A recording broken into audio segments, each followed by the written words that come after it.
Today's video is going to teach you a surprising yet very effective technique to help someone that is not willing to get help for themselves. I'm Tuttle. I'm a best-selling author. I have several books that you can choose from. I'd recommend you start with my latest update, 20th anniversary edition of Remembering Wholeness. It is a profound book. This is timeless information that is guaranteed to improve the quality of your life. It's an easy read, and it's one of those books if you underline books, I had someone write a review that said, I stopped underlining when I was underlining on every page. I love this book. It's been a great gift in my life as well. So what are we talking about with someone that won't get help? I'm talking specifically about people that are challenged with mental health conditions. Depression is an obvious one. We'll talk about that one specifically in a moment. It could be a health condition in their body. Maybe they have, they're susceptible to having heart problems. They might have diabetes that's type 2 diabetes, and they're not willing to change their diets. There's just a whole gamut of conditions where people want to kind of look the other way and not take accountability. And yet, you want them to. So what do? Well, I'm going to get into that in a moment. First, take a moment and subscribe and hit that bell so you get notified when my next helpful video is published here on YouTube. I had a scenario recently in the last 5 years of my life where my husband's he's a pioneer in his own health experience, let's just say, where he likes to try new things. He did go and get his PSA tested, and the score was high enough that they wanted him to get further tests, and he didn't want to do it. And he did pursue things in a more natural direction, but after a few years, so now, it's the whole, what if you have prostate cancer and da-da-da. So I got to play the part of the person that's trying to get the loved one to get help. So this is fresh on my mind. It was problematic. Neither one of us like being told what to do, thank you. And we like to be the owner of our own health experience. And yet someone else's health condition, whether it be physical or mental or emotional health challenges, affects you. You have to live with the side effects of that, or the potential side effects if they're not pursuing assistance for themselves. They're not motivated. So he wasn't motivated to go sort of the traditional medical model on this one, and he tried alternative things, and they had signs of improvement. And I was the one going, do I say anything? He's just going to get upset. How do I?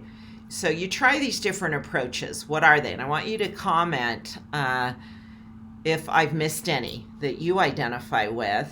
And when you're playing this role, the role of kind of what we would classify as an enabler now, trying to enable them to take action. It would be things like just subtly bringing it up. What if you set up an appointment, kind of weaving it into the conversation? You don't want to upset the person, so dropping hints, being subtle about it. What are they doing? You then move into getting angry, frustrated. Why aren't you doing anything? Trying to motivate them through anger. Then there's the talking logic approach, and trying to make sense through logic. And that if that doesn't work, a lot of, particularly with mental health conditions, or where there's a condition where there's different either supplements or medication that that would benefit their well-being, that they have been asked to take to help themselves, and they don't do it. I actually had a father that did that. He'd get prescriptions and then quit taking them. So then you'd play the role of managing all that, getting them to do these things. And it's exhausting. You're never successful, because until the person shows up to move forward in their own course of taking accountability, none of those will have long-term benefits to either person. Now, back to my husband's story. He did eventually go and get the test done. Turns out he did not have prostate cancer. He just has a high PSA count just on his biological makeup where he has a larger prostate. So he kind of looked at that and went, maybe I should have done that first. I would have saved all those other approaches thinking I was trying to prevent possibly cancer. He would have learned very early on it wasn't. He did it on his terms. I was able to support him on and off, and it just taught me a lot about letting go and releasing that person to their journey. Now, what can you do though if you don't want to do any of those because they really don't work in the greater scheme of things? Well, this is the surprising approach. It's something we use frequently in my space called the Carol Tuttle Healing Center.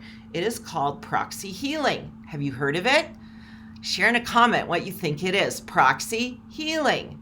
And I'm going to talk about what it is now and why it works better than any other approach. And how it works, what it is, how it works, and why it will be effective.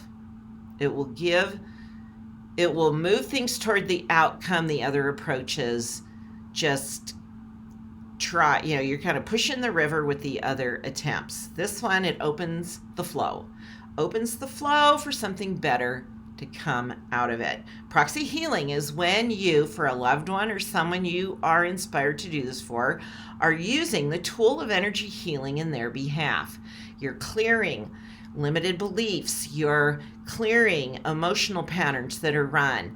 These limited beliefs keep people stuck in the same old, where they aren't willing to get help. These emotional patterns keep people stuck in an energetic kind of bind where they sabotage themselves or they don't love themselves enough or feel good feelings about themselves to be able to generate the motivation to get well. This is very true. Let's take the case of depression. Let's use it specifically. A loved one that you know has the scenario of depression. It could be clinically diagnosed already. They could have been treated by a professional in the medical world. It could be suspected that they're dealing with it and they're not willing to even go see if that is the case and get treated and get enrolled in a treatment plan for themselves that can include a lot of natural things as well as possibly medication for this individual. So they could be any place on this spectrum and they're not willing to do it and you're trying to get them to do it. Well, you can actually sign up for a healing plan that we're going to be going through as a group starting in October called the Healing Plan for Depression. It's a 3-week plan. You can go through this plan as if you are that person. Now, you may be asking me, do you have to ask their permission or can you really do that for someone and doesn't it take it away from them? Aren't they accountable for this? Ultimately, what do they learn in the long run if you're doing all the work? Well, you're working with the energy, not their necessarily decision-making conscious process of what they want. All you're doing is opening the energy for them to move forward more true to their higher self. It's almost like this issue has a grip on them, okay? It's like, Urgh! And they aren't making any progress. You doing proxy healing, which is working with this other person's energy system, by these energy healing tools I provide, you loosen the grip. You're just opening the energy for them. That's it. They still have to make the decision to move forward, to make better choices for themselves, to follow inspiration. They have more freedom to do that. Their spirit, higher self can get through to them better. God can speak to them more clearly because things are more open. And it's phenomenal how well it works. It really does. You don't even have to tell them you're doing it. Do you have to get their permission? No, because it's like you're giving them a gift and it's their opportunity to receive the benefit of that by then following through because they're more free to do so. And the other side of this that's so remarkable is you get the benefit as well. It's like 2 for 1. This is the healing plan that offers the 2 for 1 benefit. Could you do 2 or 3 people? Possibly. You possibly could. Could you do a family group? Like I'm going to do my depression is a generational issue in my family system. Not mild depression either. We're talking, severe. My grandmother had postpartum depression so severely, she actually tried to end her life, was put on shock treatments that were very archaic and traumatic that eventually just kind of turned her brain, she became, stopped interacting with the world. She knew what was going on around her, but she just didn't engage anymore. And I'm going to do it. I'm going to proxy my family line. I'm going to clean up what's come before me and my future. It's like we're going to clean up the posterity and the ancestry and the posterity of this pattern. You do that. It's really powerful. I want to invite you to join in. Go to healwithcarol.com/depression. And this is going to be remarkable what you'll see in this other person and what they'll receive from your proxy healing the issue of depression or whatever it is, but we will be focused on depression.